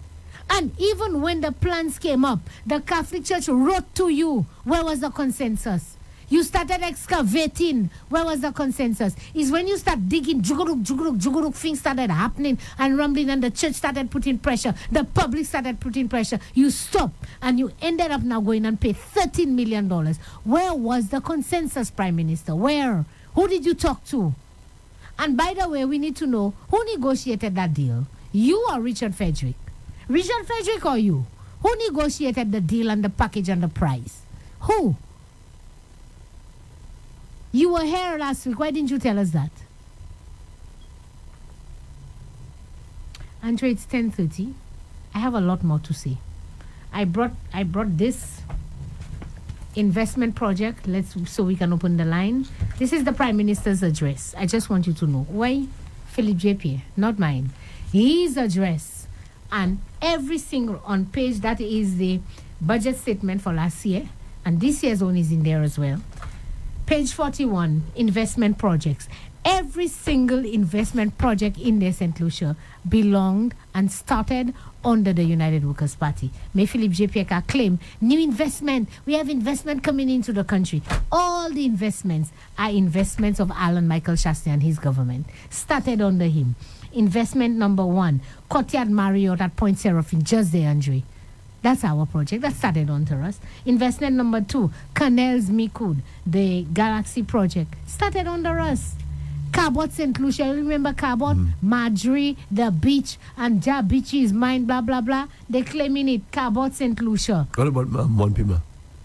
Monpima, I'm not too sure. I think it may have been negotiated under us, but I don't know it started under us. I stand corrected. Somebody can give me the correct information about Monpima. Kazaba Beach in Grosley, under us. Sandals, y'all remember Sandals, St. Lucia? They gave Alan Chasney pressure for the tax exemption, etc. We want our money back. We want our tax. Look, they're claiming it again. Sandals for the the new room. Secret Resorts and Spa St. Lucia. That's the St. James Club. Y'all remember that one too? Y'all remember the land adjoining to the property that we had sold to an investor? Richard Frederick ten papier tous les jours kakouye gouvernement but we give the land. Oh, by the way, St. Lucia, coincidence or not, do you know who we sold the land to? The same person that we had the deal with reference to the vaccine money. The vaccine money, they say that Chasney have to pay back. That's who the investor was, The person who purchased the land and we sold the land to. That is why Alan kept on saying, if anything happens and we need our money, he has property in St. Lucia, we can get our money. That's who we sold the land to. That same vaccine money. Okay? But look, they're claiming it. All these projects, all right, they are claiming. Grand Hyatt Hotel in Sabwisha, claiming that wasn't our project, Andre. I mean, where is the innovation and the new project by the St. Lucia Labour Party? Not one. Not one. They can't. They have nothing to show. Absolutely nothing to show. But we'll open the lines. I will put on my headphones. Andre, give our callers the numbers. Sure. And callers, let's hear from you this morning. Okay, the fixed line is 572-9710, 572-9710, or WhatsApp 287-0971. WhatsApp is 287-0971. You have a call. Good morning, Andrea. Good morning, Nancy. Good morning. Good morning, caller. How are you? Good. How are you, Nancy? It's good to see you back. Thank you very much. I'm here for a short while, though. Andrew, what's wrong with the voice this morning? You don't sound normal. Yes, very abnormal. Yeah. Yes. But anyway, Nancy, I know you were not around, but Andrew can remember last week when I called last week, Friday. I asked the Prime Minister a particular question.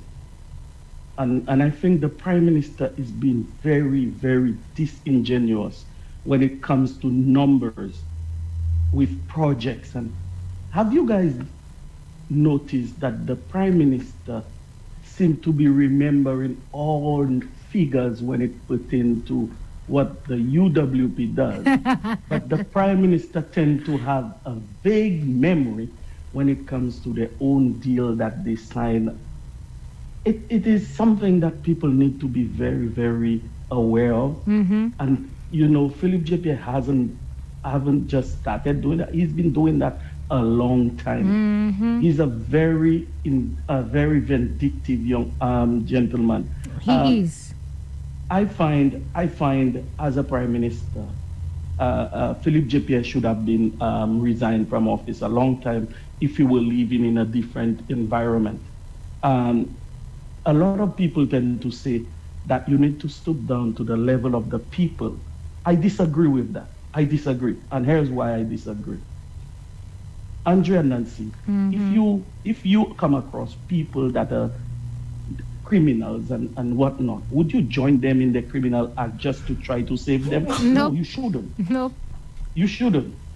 You're supposed to show them a better path, a better way of living, a better way of thinking, mm-hmm. to get them out of where they are. And as a Prime Minister, you ought to put things in place to actually help those people to move away, and even those that are coming that have not even indulged in such activity, so that they themselves don't even engage in such, because you have put things in place. Mm-hmm. But what I noticed that this Prime Minister is doing, and not just him alone, because it started under Kenny Anthony, and people might be jumping out of their seat from me saying that, but it is true. The reality is, if you want to rule over a nation, you create a lot of dysfunction among the people, and when you create those the dysfunctional environment, you tend to have a kind of an upper hand, because people will tend to look at you now as a savior,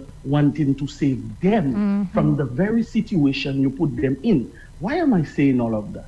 Let's take it I'll be shorter. Just to put something into perspective. Look at what Trump did coming into office. He had a booming economy. Everything was going right. What did he do? He put tariff. He created instability. Everything just went down, right? Now he's trying to get things back in order. And what? He wants people to praise him for the very thing he created. Why am I saying this? Andre and Nancy, this government has been preying on poor people from the time I was in secondary school. They're there for the poor, the poor, the poor. And I'm telling you something. I'm from the valley, and I know what the valley used to be like. One of the marker of St. Lucia when it comes to economic activity.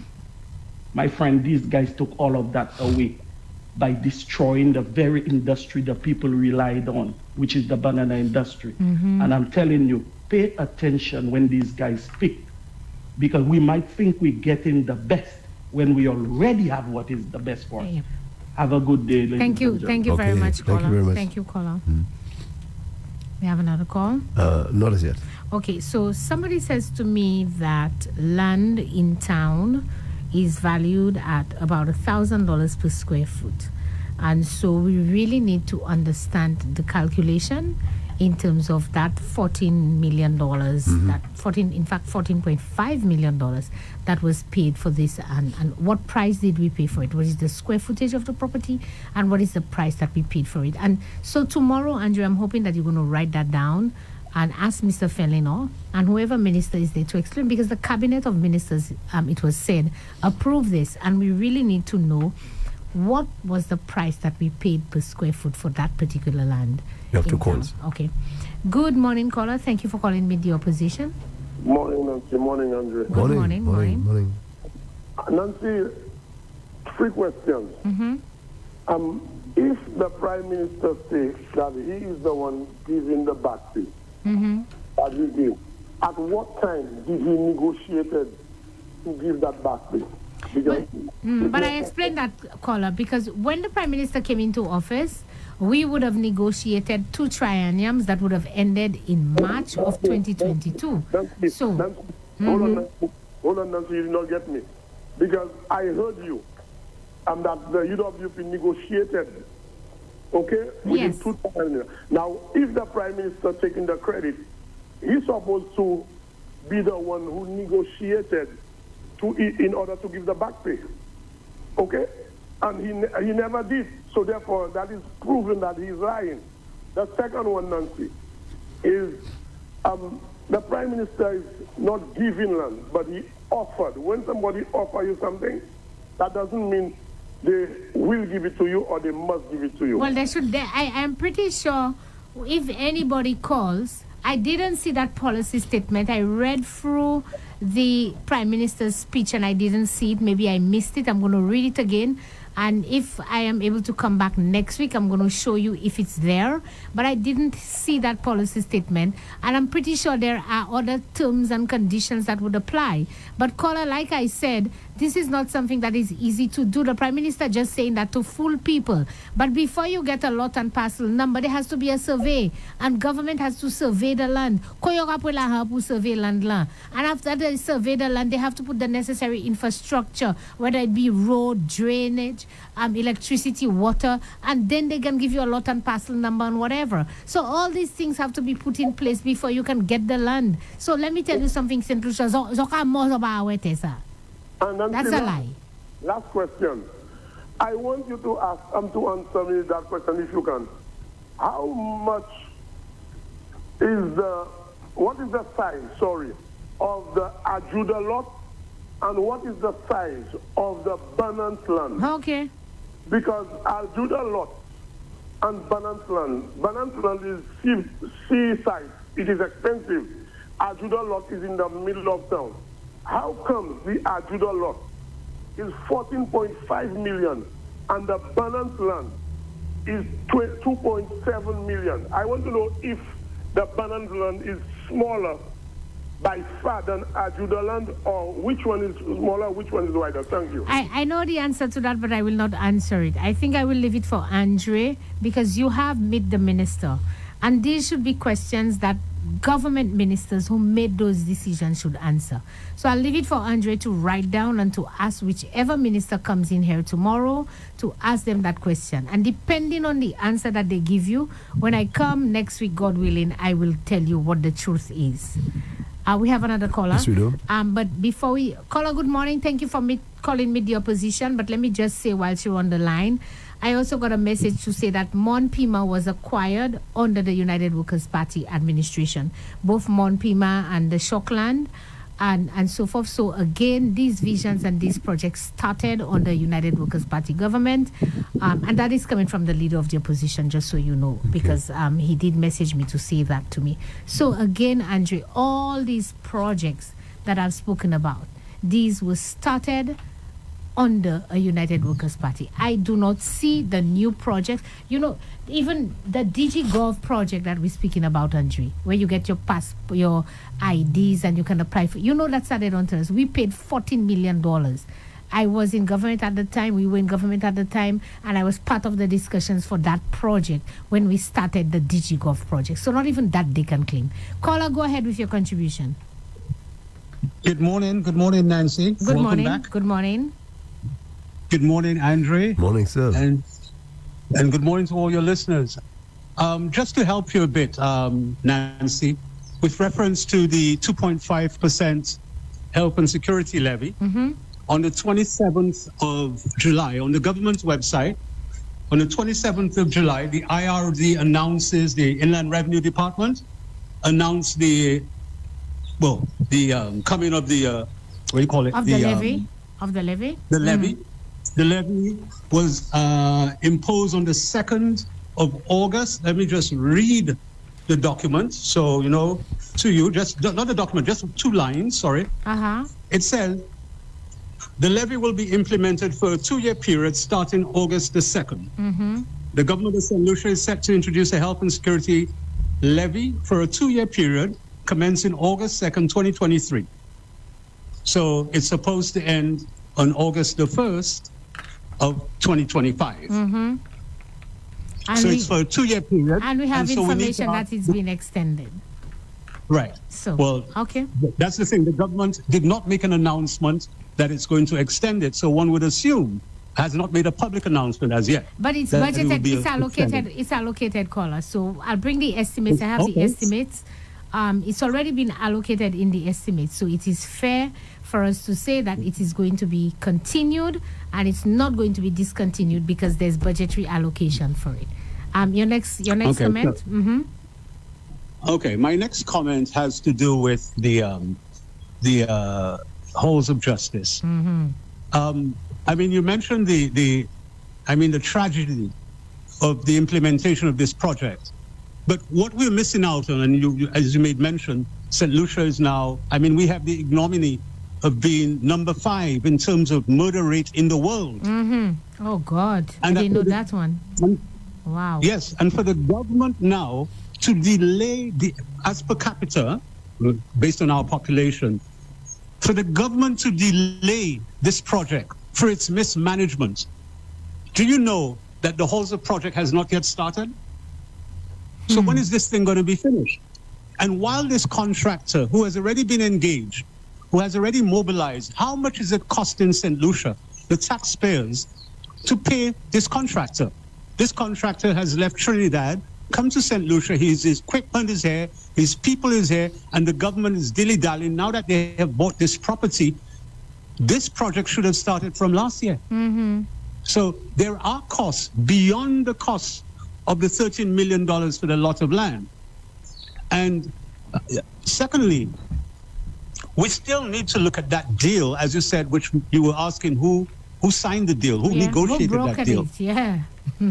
Right, because this building, all inclusive with the air conditioning, the furniture, the computers and security systems, everything complete. Give you the key, you walk in and you start working. Okay? $160 million in total. And then we are expected to pay $293 million in this Bolt agreement. Well, Colin, nothing surprises me with this administration. Because $293 million. over the 15-year period. So St. Lucians really need to open their eyes.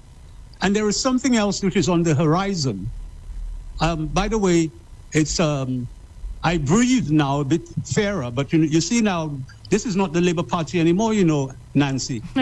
This is a new party. Ça parle bakila, Kenny Ale. Okay. Kenny, you mette Kenny dehors pour ça mettre rickshaw dans dedans. Okay. It's demal quoi baka west même. And même tout. Moi ça. All right. You can watch your color. What I'm asking is, the Euronora Airport, which this government, it should have been finishing by now, if not finished, completed under that project that the past administration had started. Is this delay because they're looking for another GPH to take over our airport for 30 to 40 years? Yeah, man, it's another PPP. It's another PPP the government is looking for. Philip JP has said that publicly as well. So we know that it's another PPP. There is PPP and there is PIPS PPP. PIPS PPP are to give $10.50 from a $12 head tax, where you give $10.50 to GPH and $1.50 to solid waste, and none for the government or for SLASPA. So is that what we're going to do? Colin, next week I want to touch a bit on that because the Prime Minister did speak to that, and I have it there, but we didn't get to it. So next week we're going to talk a bit about the Huanoro Airport, the PPP, and all the lies that the Prime Minister, because you see, it took a caller to call him and demati him because he said he never stopped the project. And then when the caller called and gave the explanation and asked him the question, then he now say, oh, well, he stopped the project because there was no bill of quantities and in good conscience he couldn't continue, etc. But we'll take another caller, but next week, for sure, we're going to deal with that airport project. Thank you very much. Thank you, caller. We have another call? Not as yet. Okay. So next week, for sure, St. Lucia, we do want to speak a bit about this because, and again, that's why I said it was deflection, Andrew. You have a call. Good morning, caller. Thank you for calling Meet the Opposition. Hello? Can you hear the caller, Andre? No. Caller, are you there? Okay, we lost. I think we lost the caller. Mm-hmm. I think we lost the caller. Hello? Okay. All right. We lost the caller.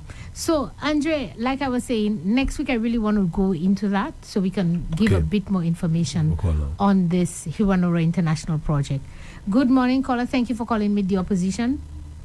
Good morning, Nancy. A breath of fresh air today. Good morning. Please, caller, don't say that too loud. You're gonna hurt the feelings of my very good friend Spider. I love Spider, but you see, you are just unique.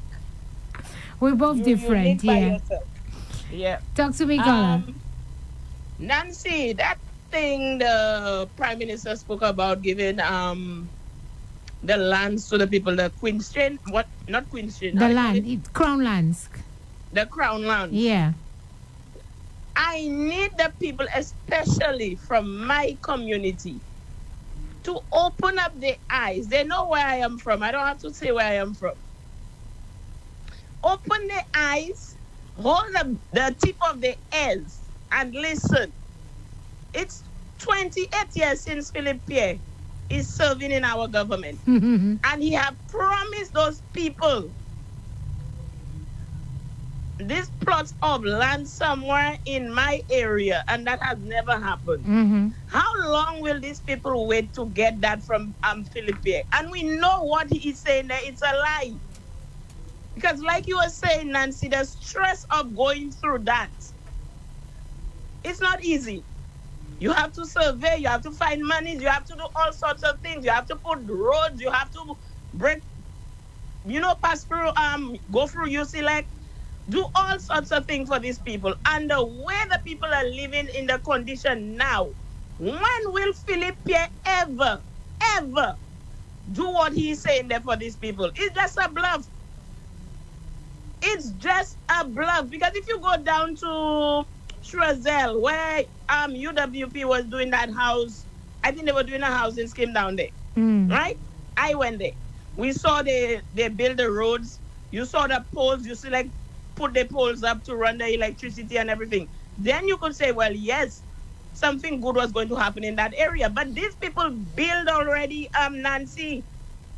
And the way these people have built is houses upon houses. So what Crown lands Philip Pierre is saying that he's going to give to those people? But Kola, I want you to remember again. You see the caveat. You almost listen to the Prime Minister carefully, because that's why when he was on Andre's show at HTS and he mentioned the thing about the 1,500 and he was using a technicality to say that's not what he said. So you must listen carefully to the Prime Minister. Kola, how many people do you think right now who are on Crown lands, who have been on Crown lands for over 30 years? Nancy, a lot, right? Okay. Thousands of persons. Right? Okay. So, 30 years they have been on that land. How many years has Proud been in existence? Not too long. No, Proud has been there for a while, Mm-hmm. Proud has been there maybe... Proud came, I think, if I am correct, somebody would correct me, but Proud came under a Kenny Anthony administration. And that it was for the regularization of people who were occupying government land. Under Proud, I want you to go into that project. Proud has been there more than 10, 15 years, maybe 20 years or whatever. How many persons have gotten lands under that project? Because of the challenges and the difficulties in getting the land. And again, like you said, you see when people build house one on top of the other, when you survey, I'm not a surveyor, but I've spoken to quite a few surveyors because I've had land property surveyed. You have to try and get a straight line. And when people house there, Andre, and that one there, and that one there, you have to do the peg has to go so, and so, and so. And some people, they tell you their house is in the middle of where the road is supposed to pass, and all kinds of challenges. But again, Philip J. knows that. The man is a master at deception. You think Philip J. don't know that? But he will make a statement and say, everybody who's been on government land for over 30 years, you'll pay $0, I'll give you it for free. And all the people, they, yay, clapping. Nancy, I am not going to stay too long because I know the show is coming to an end. Mm-hmm. All I want to tell St. Lucians this morning, God allow Philip Pierre to serve as Prime Minister of this country. Because God know his heart. He knew all what Philip Pierre was about and is about. Okay? The liar he is, and I will call him a liar because by now, St. Lucia and the Caribbean region have seen Philip Pierre as a liar. And this is what God wanted to expose. His abominable tongue, lying to a nation for the past 28 years. 28 years. And St. Lucians, if you'll stay there and you'll put that man back in Parliament, God's wrath will not go for him. It will come for us. Because this man will bring us down further. So open your eyes, like the Dominican lady said. We are in 2025. We cannot stay there and be fooled by a liar. And we have the evidence to see and to hear the man lying to us blatantly. Anyway, Kola, okay, we have Kola, to go. Thank you. Thank you very much. You too. Thank you, Kola. I do want to say, St. Lucians, that every action, there's a consequence to every action, Andrew. And the consequence of St. Lucians voting for the St. Lucia Labour Party, we can feel it every single day.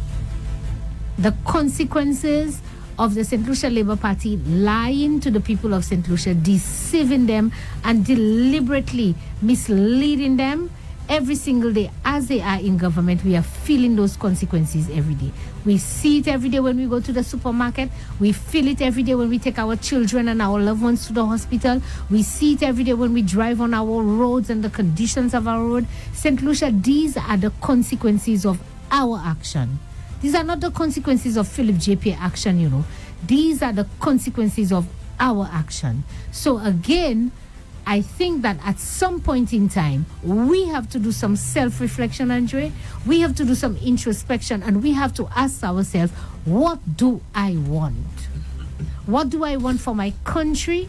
What do I want for my children? What do I want for my family? What do I want for my community? When you ask yourself that question seriously and you do the introspection, you will realize, I don't want that. And there is something better. There is something better. And I am saying to you today that the United Workers' Party is offering you something better. In the coming weeks, St. Lucia, you've met some of our candidates. Spider has brought in some of our candidates. You will be meeting more of those candidates. And in the coming weeks, you'll also be hearing some of our plans for the economy, some of our plans for the various sectors. Listen attentively, because we need to make the right decision for you and for me. This has been another edition of Meet the Opposition. Thank you one more time for your love. Thank you for your support. I hope that you're going to have a wonderful weekend.